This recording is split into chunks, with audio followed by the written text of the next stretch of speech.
If you think a quick reheat always makes leftovers safe, that one belief can put you at real risk. Some foods turn risky long before they smell bad, taste odd, or show any warning at all. And when you are over 60, food poisoning can hit harder, drain your strength faster, and take longer to recover from. So before you warm up tonight's leftovers, stay with me, because these 5 foods deserve much more care than most people give them.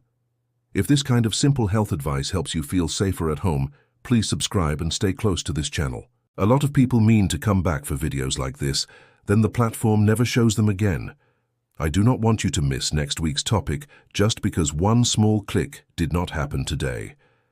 Now let's go through these foods together, starting with one that surprises almost everyone.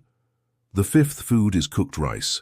Rice can look harmless, but it acts a bit like a parked car in the sun, because once it sits too long, trouble builds quietly inside. Picture this. You cook rice for dinner, leave the pot on the counter and plan to come back later.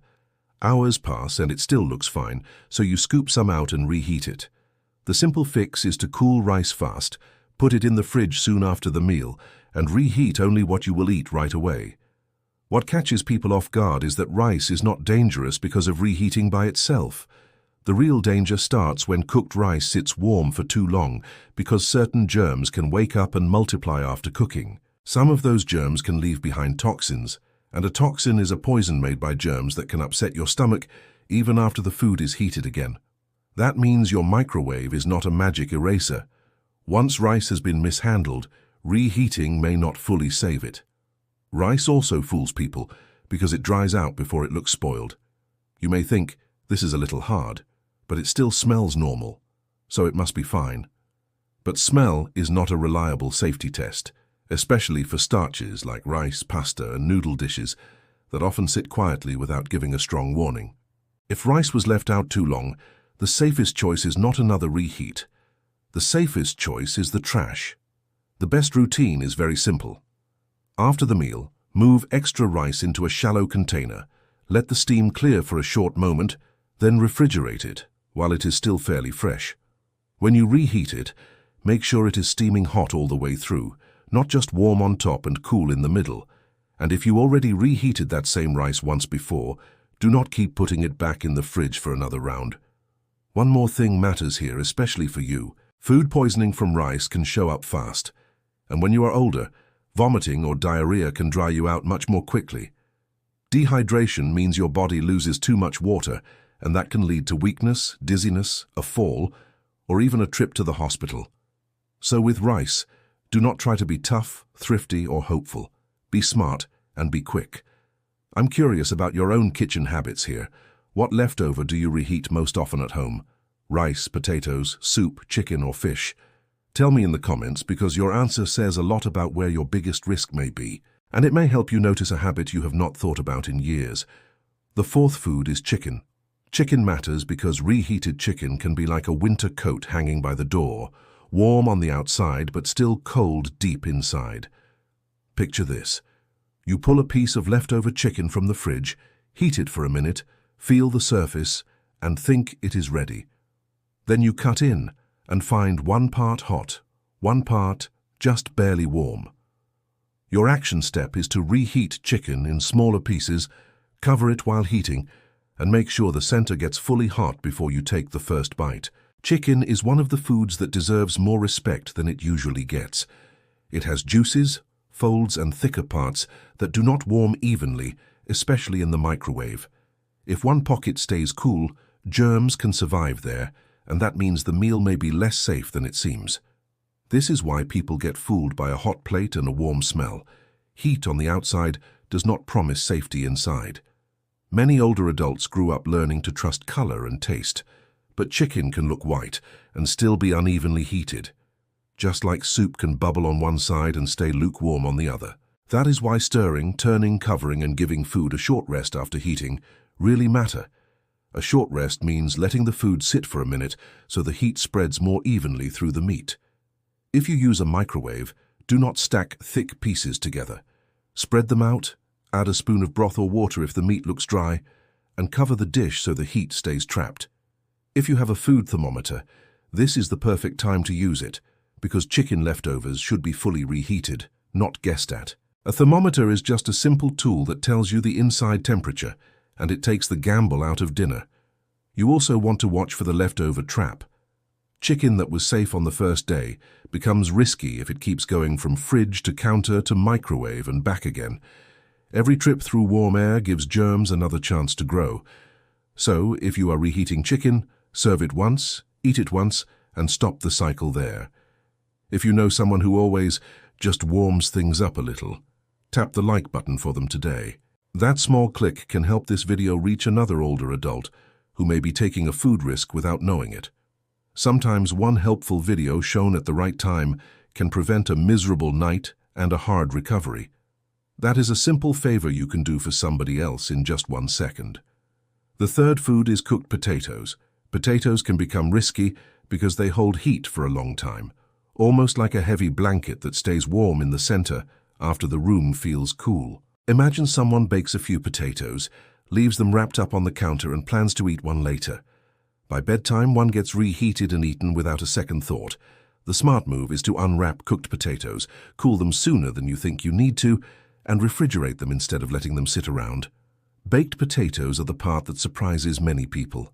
When a potato stays trapped in foil and sits too long, the warm, low air around it can create the wrong kind of setting.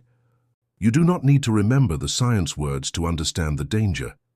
Think of it like closing damp laundry in a bag and hoping it stays fresh. What is shut in can change without much warning, and by the time you notice, it may be too late. Potatoes also show up in many forms that people forget to count as risky leftovers. Mashed potatoes with milk, butter, or cream are more delicate than a plain baked potato. Potato salad may contain eggs or dressing, and those ingredients make it even more sensitive to time and temperature. So when you say it is just potatoes, that may not be the whole story on the plate. Here is a simple habit that helps right away.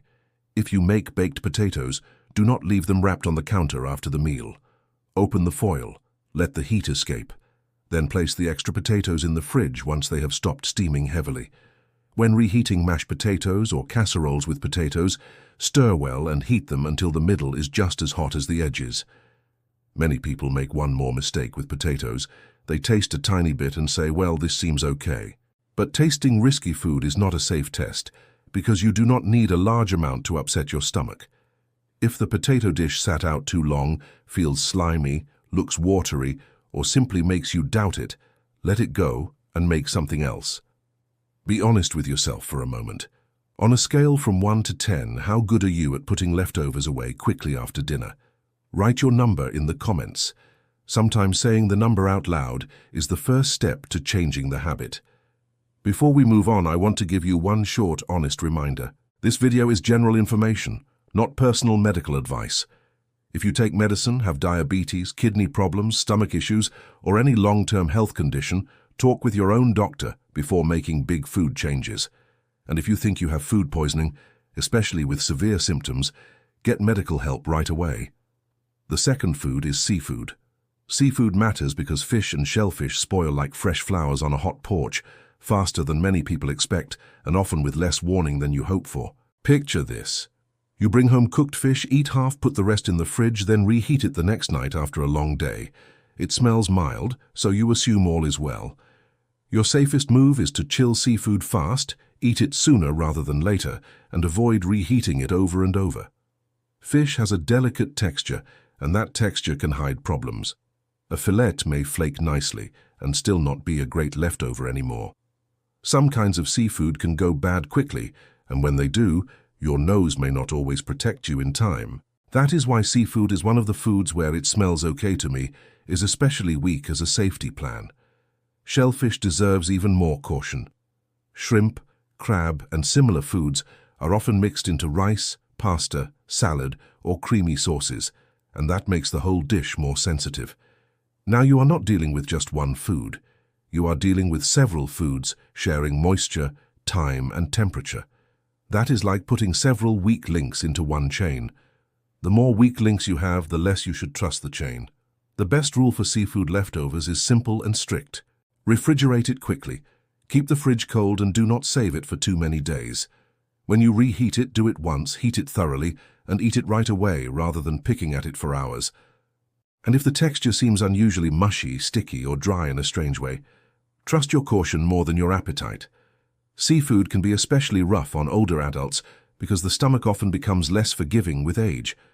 You may have handled a questionable meal in your 40s and bounced back by morning, but now one unsafe plate can bring stronger cramps, more weakness, and a longer recovery. That is not fear talking. That is your body asking for a little more care than it used to. Please share this video with one person who always keeps fish or shrimp longer than they should. Maybe it is a brother who hates wasting food, a neighbor who lives alone, or a friend who reheats everything twice. You may save that person from a very bad night and a much worse next day. Sometimes sharing health advice is one of the kindest things you can do. The most important food on this list is soup and stew. A big pot of leftovers can be risky because it cools like a campfire, slow in the center long after the surface looks calm. Picture this. You make a large pot of soup, leave it out to cool a bit and forget the time.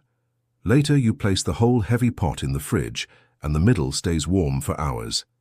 The action you can take today is to divide soup or stew into smaller, shallow containers so it cools faster and more safely. This one matters so much because large amounts of food hold heat in the middle. The outside may feel cool enough, while the center stays in the zone where germs grow best. That middle danger is easy to miss because you cannot see it from the top, just like you cannot judge a loaf of bread by touching only the crust. A big, deep pot is convenient for cooking, but it is not the best shape for fast, safe cooling. This risk gets even higher when the soup contains meat, chicken, seafood, cream, beans, or cooked rice. Now, the meal is not just warm liquid. It is a full mixture of ingredients feeding time and bacteria together. Thick foods also reheat unevenly, especially in the microwave, where one corner may boil while another stays merely warm. That is why soup and stew need more than a quick spin and a hopeful stir.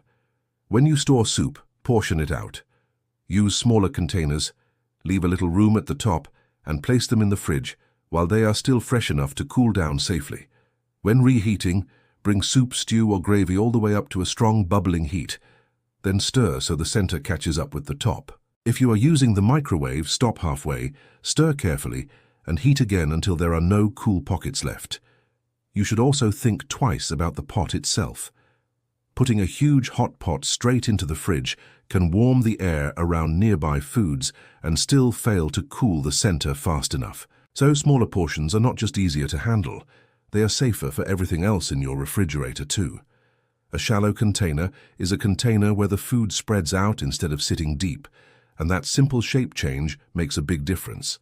Gravy, chili, meat sauce, and thick casseroles belong in this same warning group. They can look rich, hearty, and comforting, but if they cooled slowly or sat out too long, reheating will not always undo the risk. This is where many people get in trouble after holidays, family dinners, church meals, and weekend batch cooking. The safer habit is not fancy. It is just fast cooling, good storage, one proper reheat, and no wishful thinking. If you want more plain talk like this, subscribe and turn on the bell so you do not miss next week's video. I'm planning to cover a kitchen habit that many older adults were taught years ago and still believe is safe when it is not. I would hate for that video to pass by without reaching you. One small step today can keep you better informed all week long. Now let me give you a simple way to remember everything we covered. The danger is usually not the second heat by itself. The danger is the time before the second heat, when food sits too long, cools too slowly, or gets warmed and chilled again and again. If you remember that, you will make better choices without needing a complicated chart on your refrigerator. Here is the habit I most want you to keep. After a meal, do not wait until you are tired, until the dishes are done, or until your favorite show ends. Pack up the leftovers while the meal is still fresh in your mind. That one small act can protect rice, chicken, potatoes, seafood, and soup all at the same time. Another smart habit is to make your leftovers easy to trust. Use clear containers if you can, keep portions small, and place the newer food behind the older food only if you know you will remember it. Some people even put a small note on the lid with the day it was stored. You do not need a perfect system. You just need one that helps you stop guessing. Tell me this in the comments before you go. Which food on this list are you going to handle differently starting tonight? Sometimes naming one change makes it real, and when other people read your answer, it may encourage them to change one habit too. If you remember only one or two things from today, let it be this. Cool leftovers quickly and make sure they heat all the way through before you eat them. Do not trust smell alone, and do not keep giving the same food chance after chance. Your stomach, your energy, and your safety are worth more than one extra serving.